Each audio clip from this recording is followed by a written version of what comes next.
Comment les directions financières marocaines gardent aujourd'hui le cap face à l'incertitude? Et à quel degré sommes-nous alignés sur les mesures à prendre pour atténuer les incertitudes et les inquiétudes qui nous entourent et qui entourent notre monde, que ce soit sur 2023 ou sur les années à venir? Avec moi pour en débattre aujourd'hui, Rally Armel, associé audit chez PwC.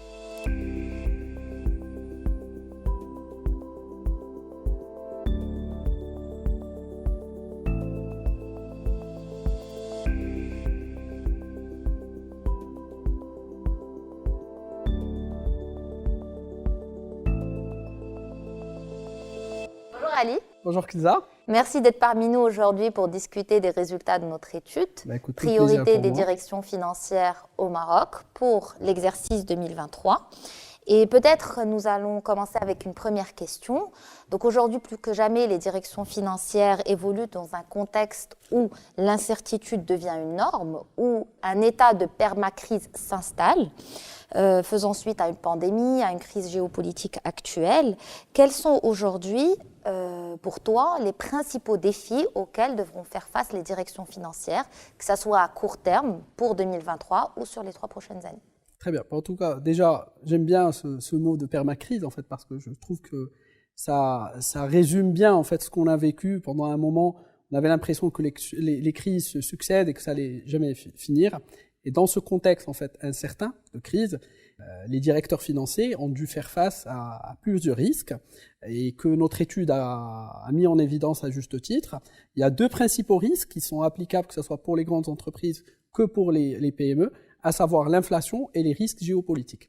Donc l'inflation qui fait son grand retour, le taux d'inflation qui repart à la hausse. Nous avons posé la question aux directeurs financiers. Quelles étaient les actions qu'ils ont envisagées, qu'ils ont menées au cours de cette année, au cours de l'année passée, pour faire face à cet élément.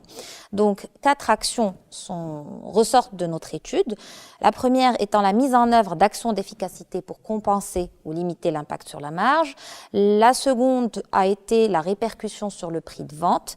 La troisième a été la pression sur les fournisseurs. Et enfin, certaines entreprises subissent de plein fouet cette augmentation du taux et donc absorbent l'évolution des prix des matières premières au niveau de leur marge. Au niveau des entreprises que tu as accompagnées au cours de cet exercice, quelles sont les best practices que tu as pu identifier? Quelles sont les principales démarches qui ont été mises en œuvre par les entreprises ou par les directions financières pour faire face à l'inflation? Très bien. En fait, tout ce que tu as dit est vrai. D'ailleurs, l'étude le met en évidence.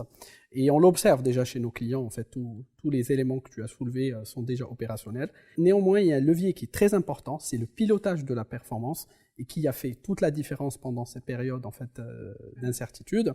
Et au niveau marocain, en fait, 69% des directeurs financiers envisagent en fait de faire évoluer leur dispositif de pilotage de la performance vers un modèle beaucoup plus allégé, avec moins de granularité, mais avec beaucoup plus de fréquence.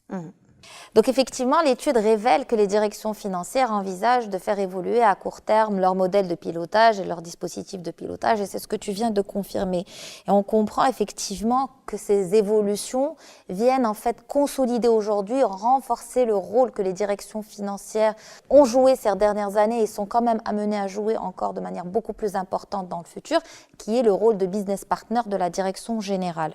À ton avis, quels sont les principaux chantiers que les directions financières devraient lancer à court terme afin de consolider ce rôle de business partner? Il est vrai que les crises successives qu'ont traversées et que continuent à traverser les directions financières n'ont fait que renforcer leur rôle de business partner auprès de la direction générale. À notre avis, les chantiers les plus importants que seraient amenés à lancer les directions financières sont au nombre de 5. Le premier, c'est de développer leur agilité sur l'ensemble des processus prévisionnels en dépassant bien sûr la frontière finance.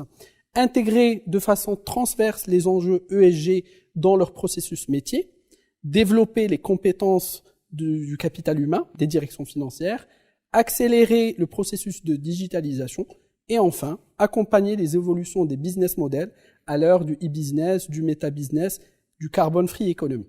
Alors, que de défis en perspective pour les directions financières. Rally, merci beaucoup encore une fois pour ces échanges, pour le temps que tu as bien voulu nous consacrer. Merci à toi. Alors je vous rappelle que Rally est associé au sein de PwC Maroc dans la Business Unit Audit. Merci de nous avoir écoutés et je vous donne rendez-vous lors du prochain épisode qui sera consacré à la digitalisation de la fonction finance.